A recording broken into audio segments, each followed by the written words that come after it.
पलपल news के news room से मैं हूं आपके साथ नदीम अकरम। ये शुरुआत में आप लोगों ने तस्वीरें देखी, वीडियो देखी। ये तस्वीरें और वीडियो किसी हॉलीवुड पिक्चर के नहीं है जिसकी शूटिंग की तस्वीरें सामने आ रही हूं। ये तस्वीरें देश की हैं, देश के अलग अलग राज्यों से, अलग अलग स्थानों से ये तस्वीरें लोगों के सामने आ रही हैं, क्योंकि इसमें जो देश के राजा हैं उनका मुकाबला जो है वो प्रजा से है, और प्रजा को रोकने के लिए जिस तरीके के हथकंडे और हरबे इस्तेमाल मौजूदा सरकार द्वारा किए जा रहे हैं उस पर सवालिया निशान खड़े हो चुके हैं। जहां पर किसानों को रोकने के लिए कटीले तार लगा दिए गए हैं, बैरिकेडिंग पे बैरिकेडिंग लगा दी गई है और किलाबंदी कर दी गई है, तो कहीं पर किसानों को रोकने के लिए हाथों में स्टील के डंडे दे दिए गए हैं, तलवार नुमा। ये स्टील की तस्वीरें जो सामने आई वो सिंधु बॉर्डर से है और टिकरी बॉर्डर पर सारी हदें पार कर दी गई हैं, जिन्हें रोकने के लिए कीलों का इस्तेमाल किया जाएगा किसानों को। और ये सिर्फ इसलिए हो रहा है क्योंकि 6 फरवरी को किसानों ने देशव्यापी चक्का जाम करने का ऐलान कर दिया है, जो कि 12 बजे से 3 बजे तक चलेगा। और इस देशव्यापी चक्का जाम का ऐलान जो किसानों की तरफ से किया गया है, इसे रोकने के लिए इस तरीके के हथकंडे और हरबे दिल्ली पुलिस द्वारा और सरकार द्वारा अपनाए जा रहे हैं। आखिरकार एक एक कर आपको जहां जहां किसान प्रोटेस्ट पर बैठे हुए हैं उनकी तस्वीरों से रूबरू कराऊंगा। सबसे पहले चलते हैं गाजीपुर में किस तरीके की किसानों की तैयारियां हैं और किसानों को रोकने के लिए क्या हथकंडा दिल्ली पुलिस द्वारा अपनाया गया है, एक बार उस पर नजर डाल लीजिए। दिल्ली उत्तर प्रदेश के बीच स्थित गाजीपुर बॉर्डर सोमवार को एक किले में तब्दील हो गया, जहां हजारों किसान नए केंद्रीय कृषि कानूनों के खिलाफ विरोध प्रदर्शन कर रहे हैं। प्रदर्शन स्थल पर कई स्तरों पर बैरिकेड लगाए गए हैं और सुरक्षा बलों की भारी तैनाती की गई है। प्रदर्शनकारियों की संख्या बढ़ती जा रही है। भारतीय किसान यूनियन के सदस्य और इसके नेता राकेश टिकैत यूपी गेट पर नवंबर से डटे हुए हैं। पीएससी और आरएफ सहित सैकड़ों सुरक्षा कर्मियों को सतर्क रखा गया है। स्थिति पर नजर रखने के लिए ड्रोन का उपयोग किया जा रहा है और वाहनों की जांच की जा रही है। उत्तर प्रदेश, हरियाणा और राजस्थान से और अधिक किसान प्रदर्शन में शामिल होने के लिए आ रहे हैं। पैदल जाने वाले लोगों को रोकने के लिए बैरिकेड के अलावा कटीले तार लगाए गए हैं। एक आधिकारिक बयान में कहा गया है कि गाजियाबाद के जिला अधिकारी अजय शंकर पांडे और वरिष्ठ पुलिस अधीक्षक कालीनिधि नेथानी ने दिल्ली यूपी सीमा पर किसान आंदोलन के बीच गाजीपुर, सीमापुरी और दिलशाद गार्डन इलाकों का दौरा किया और जमीनी हालात की समीक्षा की। बयान में कहा गया है कि पांडे और नेथानी ने दिल्ली पुलिस और प्रशासन के वरिष्ठ अधिकारियों के साथ बैठक कर स्थिति चर्चा की और तैयारियों की समीक्षा की। अधिकारियों ने बताया कि महानिरीक्षक मेरठ रेंज प्रवीण कुमार ने गाजियाबाद का दौरा किया, जहां उन्होंने यूपी गेट पर विरोध स्थल और कौशाम्बी पुलिस स्टेशन का दौरा किया।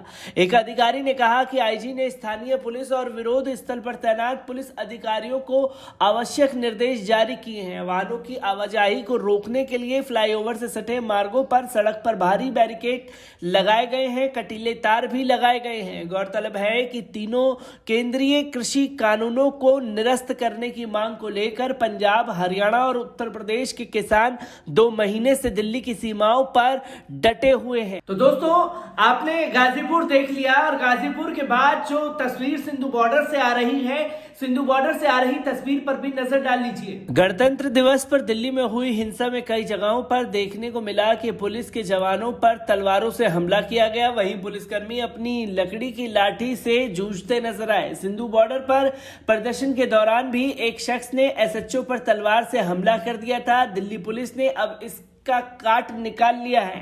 पुलिस के जवानों को भी स्टील की लाठी दे दी गई है, जो कि देखने में तलवार जैसी लगती है। इसके साथ ही सुरक्षा कवच भी उपलब्ध कराया गया है। पुलिस के सूत्रों द्वारा शेयर की गई तस्वीर में दिल्ली पुलिस के जवान स्टील की लाठी लिए हुए नजर आ रहे हैं। उनके हाथ में स्पेशल दस्ताने भी नजर आ रहे हैं, जो कि कलाई से कोहनी तक बंधे हुए हैं। इस तरह के हथियार और कवच आपने किसी फिल्म में देखे होंगे। स्टील की इस लाठी को तलवार की ही स्टाइल में पकड़ा जाता है। पकड़ने के लिए ग्रिप बनी हुई है। ये लकड़ी की लाठी से ज्यादा चोट पहुंचा सकती है। अभी तक इस तरह के हथियार देने के मामले में दिल्ली पुलिस की तरफ से कोई आधिकारिक बयान सामने नहीं आया है। बता दें कि आईटीओ पर हुई हिंसा के दौरान भी एक शख्स ने पुलिस के जवान पर तलवार से हमला किया था। इसके बाद सिंधु बॉर्डर पर झड़प के दौरान अलीपुर एसएचओ पर तलवार से हमला किया गया था। दरअसल यहां स्थानीय लोगों ने किसानों के खिलाफ प्रदर्शन शुरू कर दिया और झड़प शुरू हो गई। ऐसे में दिल्ली पुलिस ने कार्रवाई की है। पुलिस ने आंसू गैस के गोले भी छोड़े। बाद में देखा गया कि पुलिस से घिरा हुआ एक शख्स तलवार लेकर खड़ा था, उसके हथियार पर खून भी लगा हुआ था। लाल किले पर हुई हिंसा के मामले में भी दिल्ली पुलिस ने 38 केस दर्ज किए हैं और अब तक 100 से ज्यादा लोगों को गिरफ्तार कर चुकी है। इसके अलावा कई किसान नेताओं को जवाब देने के लिए नोटिस भेज दिया गया है। ब्यूरो रिपोर्ट, पल पल न्यूज। आपने सिंधु बॉर्डर देख लिया। सिंधु बॉर्डर के बाद टिकरी बॉर्डर से जो तस्वीरें आ रही हैं उस पर भी नजर डाल लीजिए। 1 नवंबर पर लोहे की बैरिकेडिंग लगाई गई है टिकरी बॉर्डर पर। यह बैरिकेडिंग दोनों कैरेज वे को कवर करते हैं। यहां से कोई छोटा बच्चा भी बैरिकेड पार नहीं कर सकता है।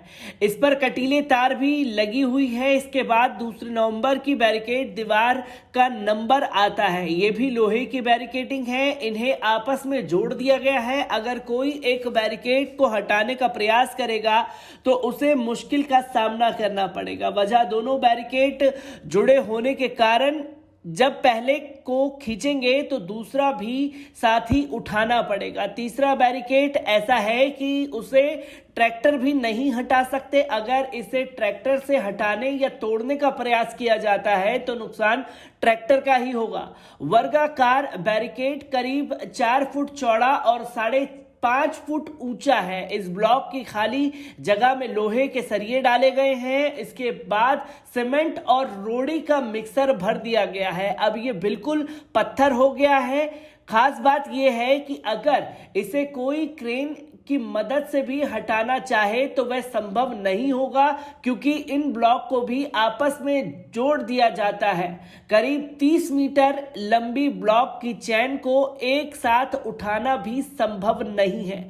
चौथा बैरिकेड केंद्रीय अर्धसैनिक बलों की मानवीय दीवार है। यहाँ पर सीआरपीएफ और बीएसएफ के जवान तैनात हैं। हर 2 फुट पर एक जवान खड़ा है। ये सब अत्याधुनिक हथियारों से लैस है। इनमें आरएसएफ जो उपद्रवियों से निपटने के लिए एक्सपर्ट फोर्स मानी जाती है, उसके जवान भी यहां बुलाए गए हैं। 5वें नंबर पर बैरिकेड पर दिल्ली पुलिस तैनात है। इनके पास आंसू गैस के गोले, वाटर कैनन और डंडे हैं। ये भी उतनी ही दूरी पर तैनात हैं जितने अंतराल पर केंद्रीय अर्धसैनिक बल के जवान खड़े रहते हैं। 6 नंबर पर दोबारा से सीमेंट के ब्लॉक लगाए गए हैं। ये वर्गाकार ब्लॉक खाली नहीं है, सीमेंट और कंक्रीट से इन्हें भरा गया है।